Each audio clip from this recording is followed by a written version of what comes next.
I remember Dean Pease. I did a breakdown of the Titans versus the Ravens in the playoff game, the divisional playoff game, that 2019 run, Yeah. and I Okay. broke Okay. how they could stop how they could use Logan Ryan to stop Lamar Jackson, and it was funny because that was like one of my first whiteboard videos that I did, and Dean Pease after that Thursday after the game, I saw him like at the door, like as you're leaving the locker room. You never see Dean Pease in the locker room, right? And he's looking at me, and I'm walking towards him. He's like, and I'm like, oh shoot, what's he said, I have to tell you, my son brought me that breakdown that you did, and that was our game plan. Great work. You know what I mean? So to know that, not that they used my game plan, but that it was in line with what they did to limit Lamar Jackson. He had 500 yards, total yards, so they didn't limit him that much. But to know that is right in line with what they wanted to do, like that gave me a lot of like, okay, we are doing things the right way. Welcome to the Raw Facts podcast. I'm your host and producer, Ben Arthur, joined by my good friend, homie, Turron Davenport. I see this guy basically every day at the Titans, the Titans facility. He is ESPN's Tennessee Titans beat reporter. Turron, thank you so much for joining me, man. How's everything going?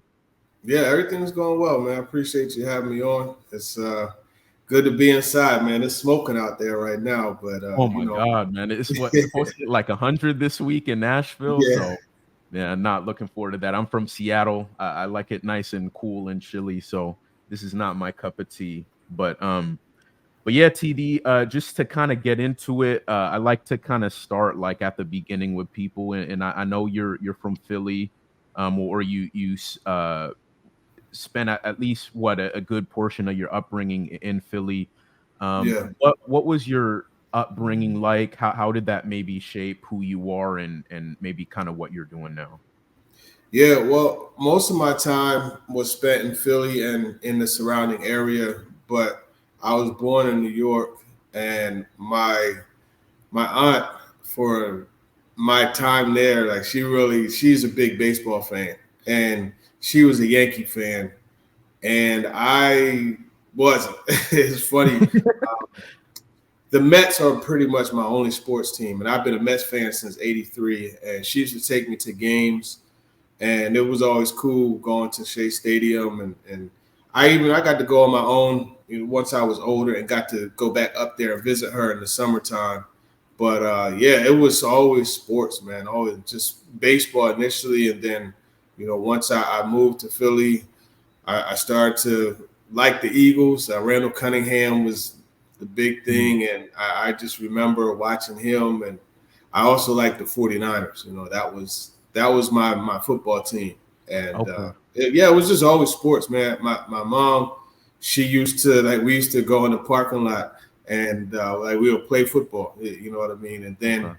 also playing with kids in the neighborhood and stuff like that. So that's pretty much how my sports love was generated. My dad, he was a basketball guy, and my brothers and I would play basketball, take us to the courts, and we'd play, or we used to go on our own. So sports was always big for me.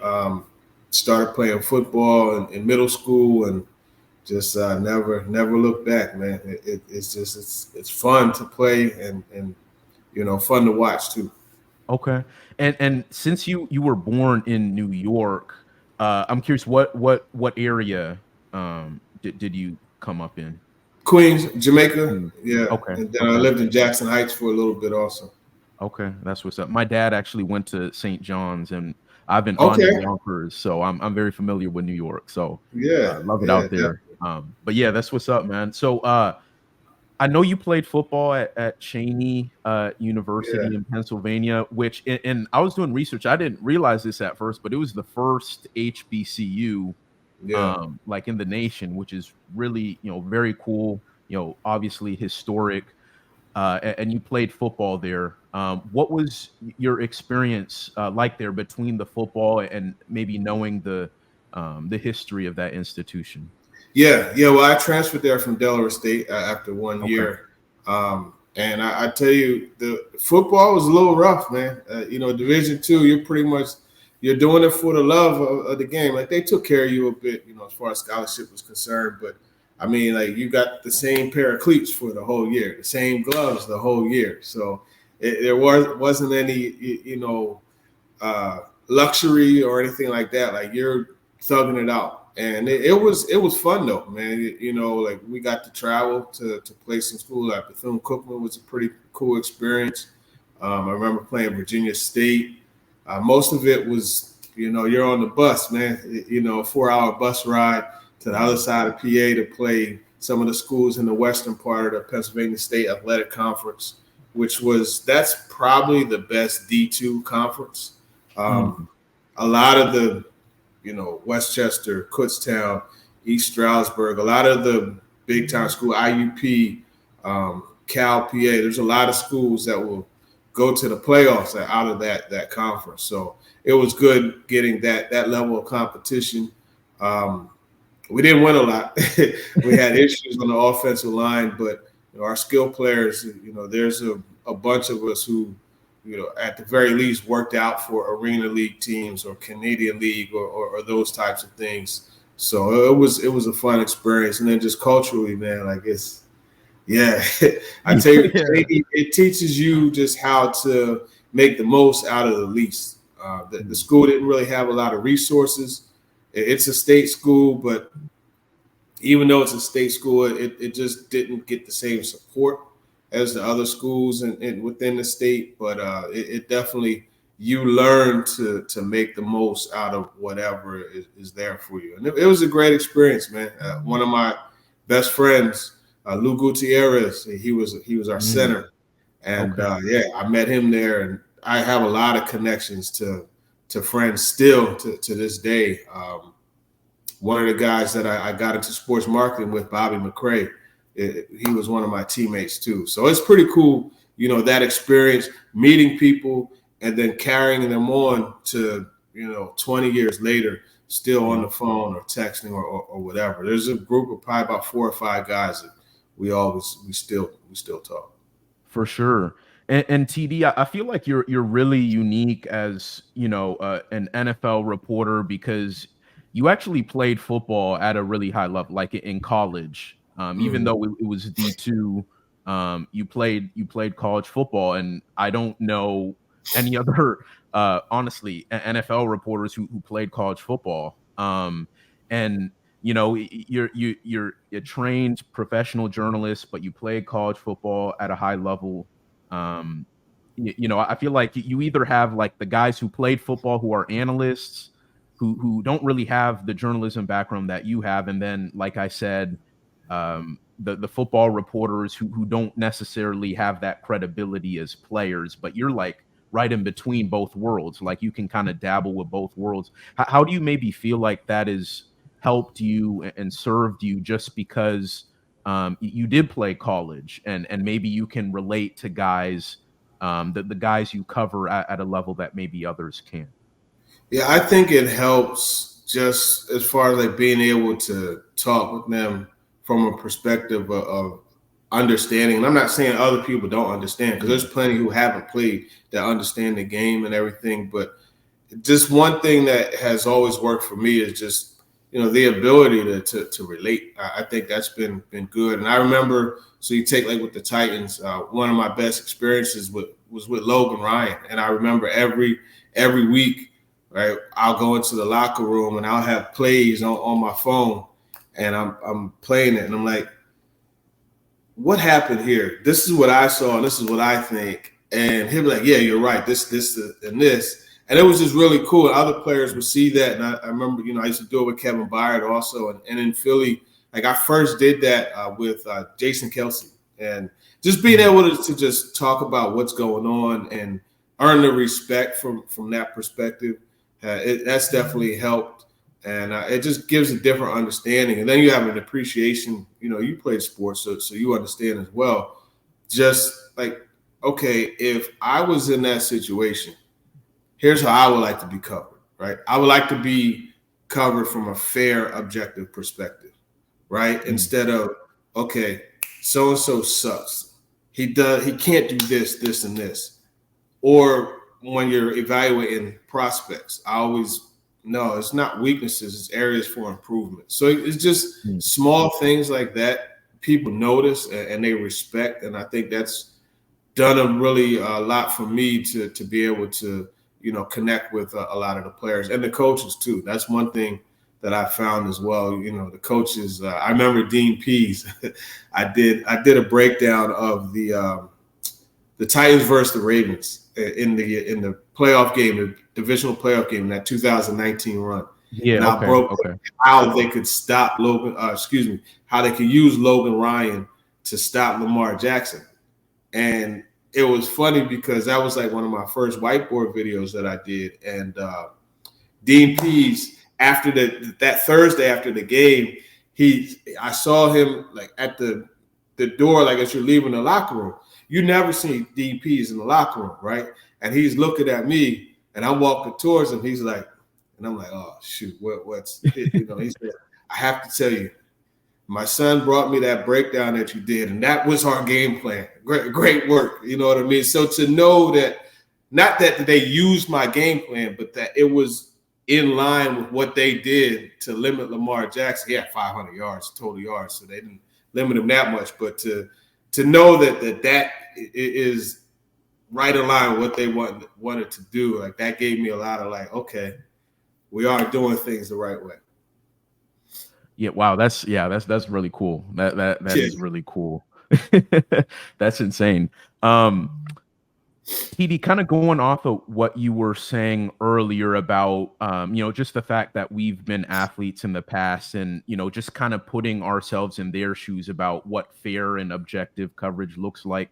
How do you think, maybe, because I feel like with the state of sports media, I feel like there's just like this tension between athletes, NFL players, whatever, and reporters. It's like, a lot of guys don't want to talk to us anymore. And then also from the reporter's perspective, it's like, well, we have our job to do, and they don't want to take criticism. Like, I feel like that they're, both sides kind of have their argument, but as someone, who I feel like does a good job of kind of balancing your job and also making sure that you're fair and objective, what do you think, what do you think can be done about the fact that there is this issue between the media and athletes? And I don't know if you saw about the whole Joe Mixon situation in Cincy, where he's like, he doesn't want to talk to these individual reporters because of the reporting of, alleged incidents he's been in. Just from your vantage point, what do you think maybe can be done to like help bridge that divide? Yeah, well, the first thing is just establishing that trust. And they always say, oh, well, you shouldn't be friends with the players. No, I think you should be friendly with the players and be friends with the players. I absolutely do. But you have to, within that friendship, you have to understand, look, I can't be biased. I could really, really like somebody's play, but when they do things wrong, I got to point it out. And that player has to understand, like, yo, like, we're cool. I get it. You got a job to do. If I should have done this, this, and this, yeah, call it out. But there's also a way that you do it, right? Like you look at Malik Willis, his interception. You know what I mean? I explained what happened using the dots. Then I asked him that question, and I'm like, this is what I thought, Malik. What happened there? Take us through it. That's how you, instead of, man, that was a bad throw. What was the reason why you made that bad throw? Two questions the same, but worded differently. And I think that's really the best way to do it. Is just always approach it with respect. And then even with these, so like with Hassan, I stuttered that one real bad. Hassan Haskins with his thing, when he had that, it was like, all right, I'm just going to report it. Like, I'm not going to say, and, as a father of 4 daughters, yeah, it bothered me, but I'm not going to say, he's evil and go on a witch hunt and try to, look, I'm going to present what it was. And this is what it was from my understanding, and done. Whereas you see, I think like in the Mixon case, there were some reporters that really, really villainized him. Mm-hmm. I understand him being upset and not wanting to talk to them. Yeah, It happens, but I think it's all about just the way you go about doing it. for sure. And speaking, just going off of that, and speaking of relationships and building relationships the right way, the relationship that I saw that you had from AJ Brown, Mm-hmm. I thought that was like a really good example of what it can and what it should be, and Yeah. with a star player too, who can be a little more shut out, but I thought you were able to really cultivate over time, and I know that I guess you guys had first talked at the combine or something when he was coming out in 2019, but over time, just seeing what that became. Just going off of your relationship with AJ Brown, what's something that you can maybe share with us that maybe it encapsulates who he is, but maybe not on the football field, or something that people don't see that may kind of show like the people, NFL fans, like who he is. Yeah. Well, AJ was always cool, man. Like, I remember he was my favorite receiver in that draft class. And I would post a lot of, and I do it with a lot of players. Like, I'll do cut ups and, like, oh, I like the way he did this and this and this. He could do this better, but look how he does that. And I was just like, you know what? He started following me. I'm gonna shoot him a DM. Hey man, listen, I would love to have you on the show. Told him, what I do, everything like that. He was like, bet. Gave me his number, and we, made that happen. And then at the combine, I remember seeing him, and I pulled him aside. I was like, yo, I'm so and so, and he was like, oh yeah, cool. And so we were and then it happened that the Titans picked him, and that was like, boom, perfect. Two things I could tell you about AJ that really tells you about him. So he was a Patriots fan not growing up, but before he got into the league, he was a Patriots fan. And he had a huge goal of being a first round pick. Like, he wanted to be a first round pick. The Patriots had the last pick in the first round. They took N'Keal Harry instead of him. And DK Metcalf went in the second round also. And I asked AJ about it, and he told me that, when he didn't go first round, he left where everybody was in the party and went in the closet and just cried. So that lets you know, like, how passionate he is and how, goal-oriented he is. But then another story, so he got drafted to play baseball by the Padres. Mm-hmm. Well, I remember talking to him about that. And this is a testament to how talented he is. He doesn't even like baseball. He only played baseball because that's his dad's first love. But yet he still got drafted by an MLB team. So that tells you right there, AJ is a unique person. He's he's one of four now high school athletes to play in both the Under Armour All-American football and baseball game. Kyler Murray's the other guy, and there's two others that did it recently. I don't remember their name. Yeah, that's insane. Just off talent, off rip. That's really crazy. Not even like it, but yeah, good enough to get drafted.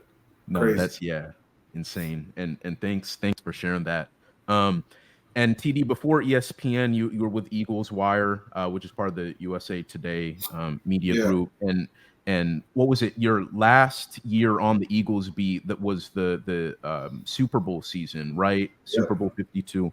What was it like being able to cover a Super Bowl season? Just kind of highs and lows and interactions in the locker room. Like, what looking back on that experience now, 6 years later, what are the memories that maybe jump out the most about covering that Super Bowl season? Yeah, I remember that team. Like, they kind of like came out of nowhere, and so in 2016 they were solid. They didn't make the playoffs, but they lost a lot of close games. And I remember always saying, like, man, if the ball would just bounce their way a couple times, this team's going to be in the playoffs. Now, I never envisioned them winning the Super Bowl or anything like that, but just the way they came out of nowhere. And I remember in Washington, Nelson Aguilar had a long touchdown, and it was great for him because he has so many struggles in Philly. The Carson Wentz experience was crazy. People, like grown people, would see him and start crying. It was crazy, man. I used to call him Ginger Jesus, man. But just to see like the way he was, there were so many characters on that team, and that's why. So out of that team, I wrote 2 books. The one on Carson Wentz was like a 200-page tabletop type of book. And then I did one just in depth on the relationships because like Zach Ertz, his situation was crazy because the fans, like, they really hated him, but then he had a good year and they turned, and then and that's why when he left Philly, when he got traded, he cried because he got so connected with the fans after turning things around. And Aguilar had a situation as far as the fans starting to like him again. And there were so many guys. Jalen Mills, I remember coming out, he had a little bit of some off the field stuff, an incident. And I remember that first press conference, and he should have been probably a 2nd or 3rd round pick. But that first in the locker room where we talked to him, and I remember just seeing how uncomfortable he was because the questions just kept coming and coming and coming about that. Mm-hmm. And then I broke it up and was like, hey, man, tell me about football. Like, what made you play safety instead of corner? And just that right there, it just turned everything around for him. And we got cool because of that, to where I used to go to his locker and we always we'll do like a breakdown of some of the receivers that were coming up. And I remember they'll always get him on the double move. He was an ultimate aggressive corner. And he played corner instead of safety. He was a very aggressive corner. And I was telling hey, Jay Mills, this week, man, like, you're not going to jump that out route, right? Because they're going to turn it up on you. He'd be like, yeah. And then sure enough, on Sunday, they run it out. He jumps it. The receiver turns it up. And he's like, touchdown. Like, hey, Jay Mills, you can't do that. So just that was my first experience of really, really having a relationship with a bunch of players. Like in Baltimore before then, only guy I had a relationship was Steve Smith, and Mike Campanaro. But yeah, that was cool. Like Brandon Graham. I got a story for so many of the players, man. Like I remember the one time I tried to go down on the field to talk to one of the Steelers after the game in the preseason. So I'm figuring it's preseason. They'll be lenient, right? And you could typically go onto the field after the game is over, and if you got to grab somebody, you could talk to them. Well, that wasn't happening that day, and they came and got me. And I remember BG just looking at me, pointing and cracking up. It's so many, like cracking up with my face. And then later in the locker room, he was like, yeah, they got you, huh?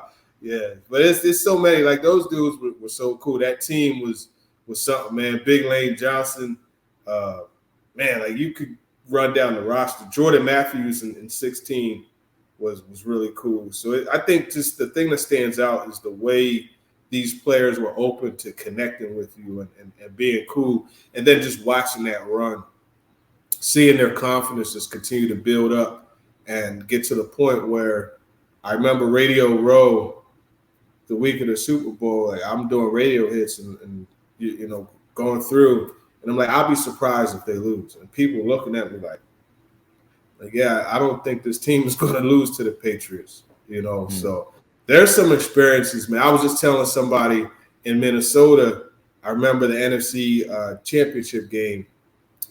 Case Keenum, so Kyle Rudolph scored the touchdown to take the lead. And then Case Keenum was throwing to one of the receivers. Chris Long hit his hand, and Patrick Robinson picked it off. And he returned it for a touchdown.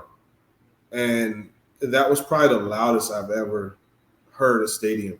And like you could feel the press box rumbling. Like people were, people were really hyped. And even the start of that game, Dreams and Nightmares.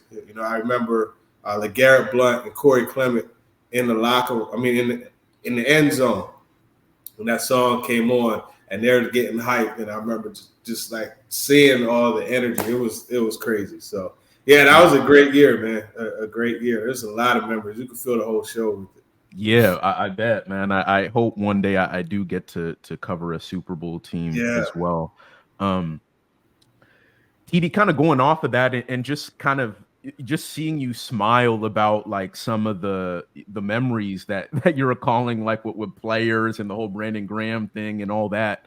Like I guess just for you, what's the fulfillment that you get in doing your job? I guess like kind of what's the why for you and Mhm. how do you feel like you impact um, people through kind of your work?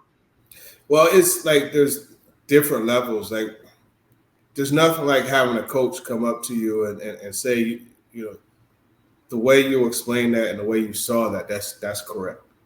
You know, there's nothing like that's fulfillment. You know, when a coach tells you that you're seeing things right, which has happened, you know, a lot. You know what I mean? And I've been fortunate to be able to do that. And then taking that to the fans who may not understand necessarily what is going on a certain play, and to be able to explain that to them from a level of confidence and understanding, like, okay, I'm pretty sure that this is right, but then doing it in a way in which like, I don't have to use all of the jargon and all that extra verbiage. Like I like being able to have. I like when fans tell me they like that I broke something down for them in a very understandable way. So that's the fulfillment from the fans, or even just you know, sometimes you're out somewhere and they're like, "Hey, man, just wanted to tell you I love your work." Like that's very fulfilling. And then the players, you know, I think it's just like just having a cool relationship to joke with them or talk with them about whether it's Jays or whether it's you know music, whatever. To be able to do that, I think is fun. Like that's fulfilling the interaction with the players. For you, TD, what's your "I made it" moment? Do you maybe have something like that? Whether it's, I don't know, a job you got or a story you broke, where it's like, oh, okay, yeah, I can do this thing, like I belong. Like, do you have anything like that in your career? Yeah, I would probably say the first time I had a friend. So I was in when I was in Philly. Funny story. So Barrett Brooks, he's a Super Bowl champion. He played for the Eagles, played for the Steelers, also Giants and Lions, I think it was. But anyway, he does analysis for well, it's now NBC Sports Philly. At the time, it was Comcast Sports. And I remember 2016 training camp. He's doing a hit from training camp, and I watched the hit. And I was like, "Oh yeah, that's pretty good stuff." So I introduced myself and was talking. We were just talking shop. He's like, "Man, you know what? I'm gonna come tomorrow, man. I wanna involve you with a segment." So he let me go on that segment, and we ripped it. I remember we were talking about O line, in fact, which is a position he played, and we ripped it. And from there, Comcast had me on every Friday. You know what I mean, for an hour. And I remember the first time one of my friends saw that, they took a screenshot and they put it on Facebook, and like, hey, the homies on TV. That Yeah. kind of was like, oh yeah, this thing is rolling a little bit, because that was my first time on TV that year in 16, and yeah, like that was the first time somebody recognized it. So yeah, I would say that moment. Okay. That's what's up. And before we kind of get out of here, TD, I was reading your ESPN bio, and it said I guess you worked for some kind of like sports agency or Yeah, something. sports marketing. Yep. Yeah, uh, what negotiating marketing and advertising agreements and whatnot. I guess how did that come about? How did that maybe come in conjunction with what you do now, and maybe how has that maybe served you in your career, that experience? Yeah, so I had mentioned earlier one of my teammates, Bobby McCray. He started a sports agency, a sports marketing agency called 2010 Sports, and we used to do football camps. I set up camps for Deshaun Jackson, Marion Barber, Jason Avant, a whole bunch of players, mostly in the Philly and Jersey area, and we also did deals for them. And so, like around that time, like I always once I couldn't play football professionally, I always wanted to be involved with football somehow. And to be honest with you, like my degrees in marketing, it's not journalism, but I shut off any other way of like there wasn't any other future besides doing something that had to do with football, But in the meantime, I had a family, you know what I mean. So I was working a job, and I was also working a part-time job. So get this, I was working part-time at Staples, right? And I remember Marion Barber wanted to improve the school district, a certain school district in Minnesota, as well in Dallas. He's from Minnesota. Okay. So Bobby came to me and was telling me what they were looking to buy, and they got a deal. I think it was with Dell. I don't remember who it was with, but they got a deal. And we were going over the laptops and things and desktops. And I'm like, no, I know for a fact I could get this better, right? So I took it to the manager at Staples and was like, hey, listen, we're looking to make a purchase like this to, these type of laptops. I know you guys could beat it. Tell me what you could do. And he took that up the line, and eventually the deal was placed. And at that time, so that was what, 2013. So at that time in 2013, that was the biggest sale in the history of Staples. And I was able to negotiate that. So that's like an example of the marketing things that we did. But there were a lot of deals that we did, but that was the biggest one that I was a part of. But the experience of that, talking to the players and just being able to just wasn't always about football. You know what I mean? Just coexisting with them and just having conversations and stuff like that. Like that made me comfortable being able to do that now in the locker rooms and things like that. But then also talking football with them, it made me like, you know what? I do know what I'm talking about. So that's probably the biggest thing that I pulled from that. But also just, so like I'm 47, you know what I mean? A lot of these guys in the locker room, they're under 30. KB just turned 30. But even still, like he's 30, I'm 47. I'm older than these guys, right? But from doing the camps for them, like it helped me get into a position to where, okay, yeah, like we're cool, but understand like I'm older. Like I don't know. I don't know exactly how to describe it, but it's able to like, it helped me be able to establish an understanding that, look, like I'm not just some young, dumb person. You know what I mean? I can offer you wisdom. I guess that's probably the best way to put it. Okay. And last one for you, TD. What advice, I guess maybe general advice, knowing kind of how your career has worked itself out and getting to where you are now with ESPN, and you saying like you just wanted to be in football at some capacity, and you being able to carve out a career for yourself as an NFL reporter. But more generally, what maybe advice would you give to someone who maybe is in a situation like you were, all those years ago, when you're trying to figure out what to do, but you wanted a career in sports. What maybe kind of tidbits would you give that person, whether it's sports journalism or not, just because of your very diverse experience with college football and working with that agency, and now being an NFL reporter with ESPN? What's maybe the commonality that you think you can draw from that and maybe give to someone who maybe looks up to that? Yeah, I would say the biggest thing is to find multiple ways to attack whatever it is you want to do, right? Like I wanted to be involved with sports, whether it was reporting, analysis, whatever. I taught myself how to podcast. I taught myself how to build a website. Now, when I say podcast, back then, like it wasn't a matter of just going to a website and recording. Like you actually had to do a lot more than that. But I taught myself how to do that. And then I went out and got a camera right? And that, you could record video on. And I started doing videos because I wanted to make sure that I had all three down. And when ESPN interviewed me, one of the questions was, okay, why should we hire you? And I said, well, it's buy one, get two free. I'm going to give you great digital experience doing radio as well as TV. I could give you great three aspects. You're hiring me to do digital, but I'll give you those two as well. And I think the more you could do is important.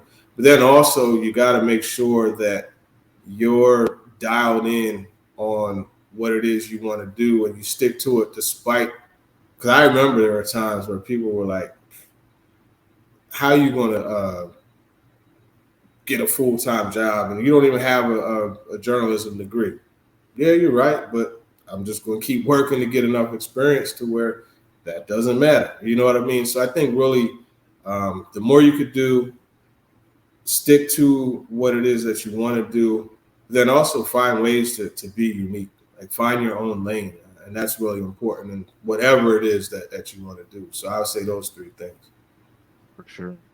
Awesome, TD. Well, everyone, this has been another episode of the Raw Facts podcast. Appreciate you guys for listening through, for rocking with me, for supporting the show. You can subscribe to the show on YouTube and also follow the show on Instagram and Twitter. Turron, TD, appreciate you, man. I'll see you at Titans headquarters, and everyone else, I'll see you guys next week.